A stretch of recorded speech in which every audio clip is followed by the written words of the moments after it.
Hi, welcome to day 2, session 1, Jumpstart Convention. My name is Troy Bourne. I am an education program consultant for the Louisiana Department of Education and the Office of Career and College Readiness. And today, also presenting with me, we have. I am Trey Granier. I'm with Apache Industrial Services, and I am the Director of Training and Workforce Development and proud partner of St. James Parish Schools and many other districts around the state, including St. Charles, Ascension, and Livingston. I've worked with Trey for a few years now on destigmatizing career and technical education, and we're going to present that model that we both worked on for the last 2 years. One of the things that you need to keep in mind with career and technology is that nearly almost all industry or skilled jobs require a high school education. In fact, my father was a former mayor of a small town, and he couldn't even hire a grass cutter without a high school diploma. So it's becoming more and more important on getting those high school diplomas in. One of the things that we did is create a process or a plan of action on how to destigmatize CTE education. And one of the things that we did, we created a soft skills program. Soft skills can be taught at the first 15 minutes of your class. It can also be taught when the students get off the bus, shaking their hand as soon as they get off the bus and looking them in the eye. COVID came around and kind of changed that a little bit, but you can still greet everyone in the morning, tell them good morning, look them in the eye, and start practicing those skills. And of course, you can use it as a bell ringer. Step 2 would be obtaining a skill or craft. CTE Center should focus on helping students choose a craft or a skill. And they should also provide detailed information on each craft or skill they offer and what students expect to learn while they're in your center. Step 3, acquire certification. Now that students have chosen a craft or a skill, they must acquire that proper certification. So this step should include also information about your CTE programs, such as technical skills assessments, jumpstart pathways, business and industry partners, and post-secondary partners. Step 4 that we created was a resume and interview skills session. One of the most daunting tasks or nervous tasks for a student is getting in front of someone and not being able to hold a conversation, look someone in the eye. So we created a program where students can come in and do mock interviews with industry and business partners, and to help them make those corrections in their high school career versus doing it for the first time and making mistakes in front of someone when it really counts. Along with those steps, we created a workforce career center, and this is some things that we put in place. We had a resume building workshop. We did mock interviews, job application assistance. Apache does a tremendous job with that. They have a hiring center with iPads where you can go walk in and fill out a job application in 10 minutes.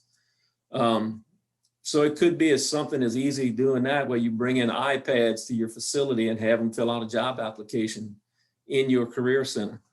Soft skills training, once again, for young adults that visit your facility, maybe partner with a community college and offer high set training. Remember, one of the most important things is getting that high school diploma. Work keys, curriculum, and testing. That's where you can come in and get some of those job assessment skills taken care of. Mentoring, once again, and then who are your business and industry partners? Which ones in your region can help develop the pathways you're looking to develop in your CTE program? Recruiting students. One of the big things here is holding career days, not just for industry coming in to look at what you have, but also what your students have to look forward to in your region. Designed to recruit parents and students, and also to introduce students to careers in your industry. One of the things you can do is bring in all the different types of industry to your campus and hold a career day all day long, where they can go in and look at the post-secondary post-secondary education partners you work with in your business and industry within your region, all on your campus. Another thing that you might want to do is create recruiting boards. those recruiting boards can also help your students promote your program at feeder schools, junior highs and elementaries. And you take those recruiting boards and you take your carpentry students and you bring them to the elementary school and you have them drill in some screws on a 2x4, or you have your welding students go in and work with a virtual welding machine where sixth graders get to play it, and you have your industry boards behind you outlining what the pathway is to become a welder. So there's multiple facets that you can do to help recruit students into career and technical education. Mentoring students is big. Throughout the school year, several industry experts should visit your CTE center and to offer mentoring opportunities to students in the different careers and paths that you offer. Industry mentors should not only have engagement with the students in the classroom, but also observe the lab settings. Whether it's Excel, whether it's Turner Industries coming into your welding shop and holding welding competitions and having those little, where they make maybe a pencil holder out of all metal, and having different people come in and judge those. If you have a millwright program, having industry come in and watch a student tear down a pump and rebuild it and how accurately they can put it back together. So those mentorships can play a different part. It could be skills assessment, and also could, once again, you could build in those soft skills as well, where they just mentoring students on how to act at a facility, what keeps the job, what gets you fired. So all those things can be built into a mentorship program. Collaboration. Collaboration works in a couple different ways. Industry partners can help ensure programs provide high quality instruction throughout multiple avenues, such as providing guidance on workforce and employment needs, supporting hands-on activities such as a hospital triage, and donating surplus items. A lot of times I know there are schools in very, very isolated areas that don't have the economic means to finance certain programs. I've always had the opportunity and wasn't afraid to ask for help. When we had an allied health program, we met with the hospital and they provided us with surplus hospital beds, surplus EKG machines, you name it. And we tried to make that room look like a hospital room as much as possible. And then the hospital started asking us, hey, how about y'all come work a triage scene with us? And our students were able to experience that. Our millwright program is predominantly funded, or was predominantly funded by industry. We had multiple industries in our area, whether it was OxyChem, whether it was Noranda, Marathon. Several companies donated pumps. Sometimes they have a laydown yard that's just collecting rust, and you ask them for certain pieces of equipment to bring in. And that's a good way to start opening up communication. And then you invite them to your facility and say, hey, look what we've done with what you've donated to us, and look the product that we've created based off of your help. Another key component is business and industry tours. A good rule of thumb is to have 2 to 3 industry tours in the fall, 2 to 3 industry tours in the spring. It also gives your students a good idea of what they're looking to in the future. A lot of people don't really understand what a millwright is and what's all the different components associated with. If you see that picture on the left-hand side, that's a laser level alignment. And when you start showing students those different aspects of a trade, they really start to spark interest. So I really do suggest that you can do is try to get as many industry tours that you can. A local facility in the southern region that did an excellent job was Oxy Chemical. They were willing to separate a tour to where P-Tech students went to the control room. Anybody that was in a maintenance type craft went to the maintenance room, and our health people went to their medical department. So we were able to break up tours based on the students' crafts. And that's also something that you might want to look into. Jumpstart Summer. Jumpstart Summer, we did it pre-COVID, and we had students gaining high school credit, students gaining community college credit, and they earned a wage. And one of the things that helped break stigma about what we were doing, we publicized it. We publicized it after the event. We gave checks or the wage to the students when they were in front of the school board, and we advertised it in local paper. We put it on the social media outlets, and it was a big feedback for us, and it went far in the community. Engaging in industry and post-secondary partners is big as well. It's one of the things that you can do to help destigmatize when people comes into your facility is have an Apache banner in the hallway of your school, or a Noranda, or a Nucor, or a Shell, and advertise all these partners that are involved in your school system. So when you do have visitors, you're like, wow, look at all the involvement they have with business and industry. And it starts to break those barriers down. And when you're looking at breaking barriers, one of the things that you may want to do is create an industry board, or a business and industry board. Business and industry advisory boards help to create a pipeline to work-ready talent for your local schools and for your local businesses and industry partners. A couple of things that it does help you do, it helps you prepare for students to become work-ready. It creates a qualified workforce based on industry needs, and those needs probably needs to be projected for a 5-year need. Not today, not tomorrow, but where do they see themselves in the next 5 years? In the parish where I come from, one of the things what we thought was a need, we were right on, and they solidified that, and it was I&E. They need I&E people. The second biggest need was millwright, and we learned that from here. And one of the things you can do with these advisory boards is take that and help it guide your CTE center for the future. Industry board, one of the things that we asked in that meeting was, what are your barriers to employment? And we had a list of 5, come up with 5 barriers to employment, and you can work on that in your career and technology center and work with your students so they can become a better product coming out of high school. Create pathways, which we mentioned earlier, create pathways aligned to your regional needs. One of the things that came out of it, and based on your region, this is just a region in South Louisiana, when you start looking at what the job market looks like in this particular parish, you had a couple different companies come in, and you can see that it was all based basically around industry. You're looking at 1,800 hires, or 1,800 people that needed to be hired. So you probably want to focus around the industrial need. So what is your regional economic look like? Is it industry? Is it business? Is it medical? So take that in consideration when you're developing your CTE program. Industry and community college partnerships. We were very fortunate to do that on a couple different angles.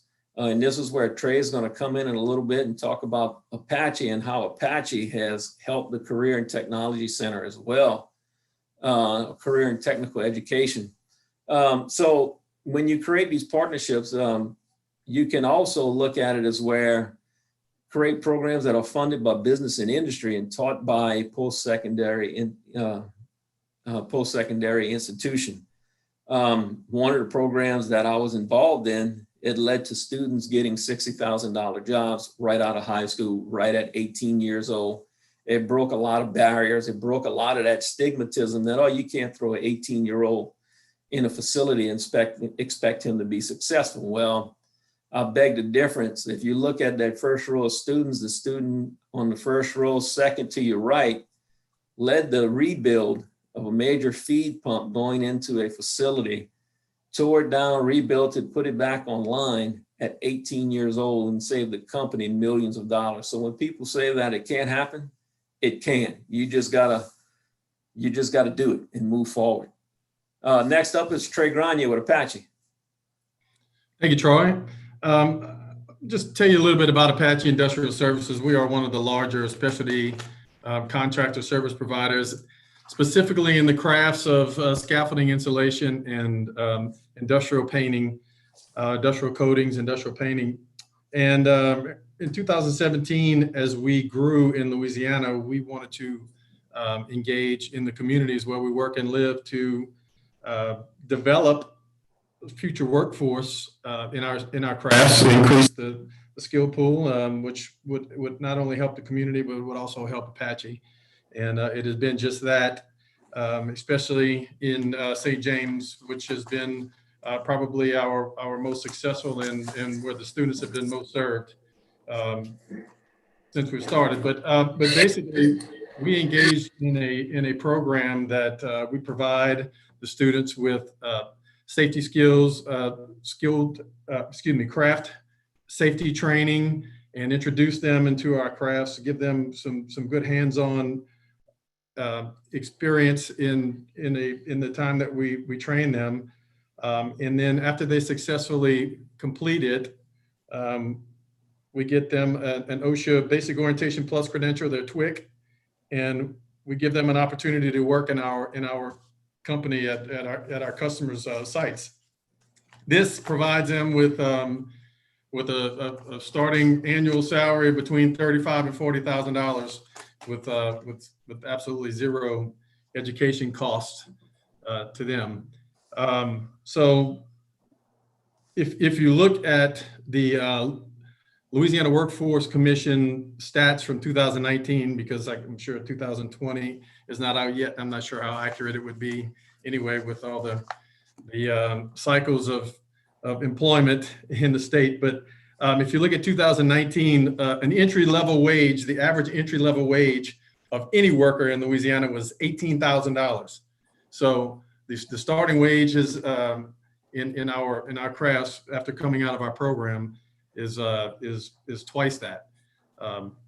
Actually the median wage in all of the workforce, according to the Louisiana Workforce Commission, was $35,000. That's actually our beginning wage for these students. Our craftsmen that work in our crafts have a very high probability of employment. We estimate on a daily basis between New Orleans and Baton Rouge, there's about 5,000 scaffold builders, insulators, and painters that go to work every day, not including the projects like Troy had showed you earlier, or turnarounds or any kind of specialized events that are not included in the daily operations of these units or these facilities. Our training is based on NCCER, which I'm sure a lot of you are familiar with. It's globally recognized as in the industries that NCCER has curriculum, and all of our training is based on NCCER curriculum.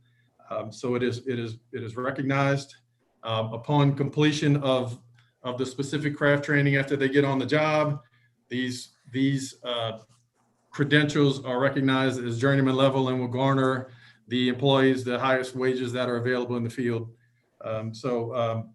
Anyway, the industry definitely benefits from these community members being trained. The community obviously benefits from it. But when it comes to destigmatizing, introducing them to some of the opportunities that are out there and showing them what that means as compared to other options that they have, that's the true difference maker. And we've been happy to be involved with many high school students and young adults to help destigmatize some of the craft training, technical training. So thank you. Thank you, Trey Grenier. Another idea that you can use to destigmatize career and technical education at your facility would be a signing day event. We did this with Trey and Apache. And in fact, with the program that they put in place at the former district I worked at, they hired 40 students and young adults. We were able to do that and put a lot of people to work, and we showcased it. Trey, in fact, cooked a jambalaya, and we made a little event out of it. He put up their tent, their background, signed a school to work contract, and they went to work for Apache. They had to clear a couple other obstacles, such as a drug screen and so forth. And once they were able to do that, they went to work for Apache. Creating a wall of fame. Celebrate student success and obtaining a high demand, high wage career. Earlier, I showed you a slide with some students and talked about one of them that went on and led a major rebuild of a pump at a facility at 18 years old. Every year we held an awards banquet. You can hold an awards banquet and based on just students that earn IBCs. And then we had 2 students that earned top performing students, and we did a 8-foot banner and hung it on the outside of the school for everybody to see, and it stayed up there until the next students came around. And then we put it up in the hall. And that way, every time somebody comes in your facility, you have a wall of fame of all your top performing students that came out of your facility. And it's a great way to break barriers. And it's also a great way for people to start having conversation. Before I talk about the CTE banquet, one thing that you can do as well is hold a welcome breakfast. Every new student that comes into your facility, your career and technical education center, hold a breakfast where they're introduced to your industry partners, your post-secondary partners, your business partners. It doesn't have to last very long, 1 hour to 2 hours, very simple breakfast, and it just gets people to meet and greet and start talking about career and technical education. And then the next time they meet and greet like that is when they graduate.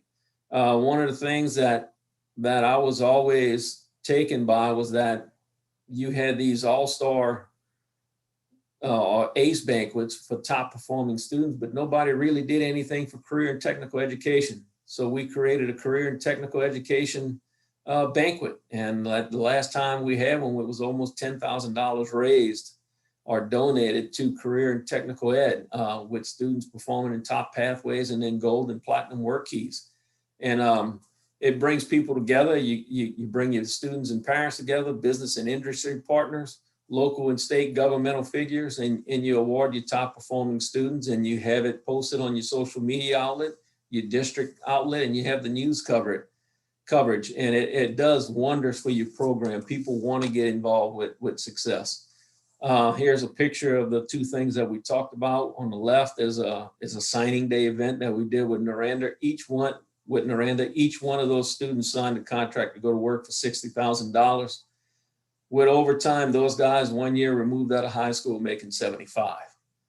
So what better way to destigmatize CTE education? 1 year, 18 years old, living with mom and dad, making $75,000. And the 2 guys we talked about that we hung up on the building are to your right, Canara Miles and Gabe Bland. And once again, that's industry supported to their side. So when you can do that, you really destigmatize CTE education. If you'd like to hear more from Trey or myself, here's our contact. Are there any questions?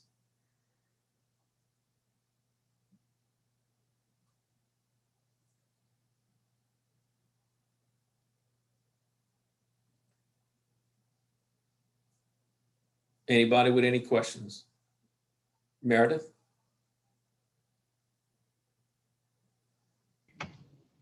We do have a request for this presentation to be emailed out, and I believe we will be posting them at the end of the day today. So I think all participants will receive a link to where they can find this presentation. But I don't see any questions that have come in. We can stay on the line for 2 or 3 more minutes and see. Otherwise, everyone can start to log off, and thank you for attending. And you can start. Oh, we do have one. On your banner, who all did you recognize? Work keys earners and credential earners, or could you be more specific? On the banquet? Yes, on the banner. On the banner outside the building? Yes. On the banner outside the building, it was 2 students that were considered top performing student. Pretty much what we did, we based it off of work key scores. We based it off of teacher recommendations and our industry partners as well that did those mentoring opportunities in the facility. And we took all those results along with grade point average as well. And those 2 students ended up being the top performing students. One was an average student, but he excelled in the welding and millwright program, and he was able to become a student. His work key scores wasn't bad, but when it came to just everyday school work, he didn't excel at that, but he excelled with his hands, and that's one of the reasons why he was able to get top performing student. Oh, that's great. Yeah. So, Rebecca, that should answer your question. And if you need more information, Troy and Trey's contact information is on this slide. So I'm sure they would be happy to be a thought partner with you on how to honor our CTE students. So More than happy to help people out with that. And we'd like to thank everyone for attending. And if we have no more questions, you can transition to your next presentation. And thank you so much, Troy and Trey. There are lots of messages telling y'all what a wonderful job you did. So thank you. Thank you. It was a pleasure being here. yeah.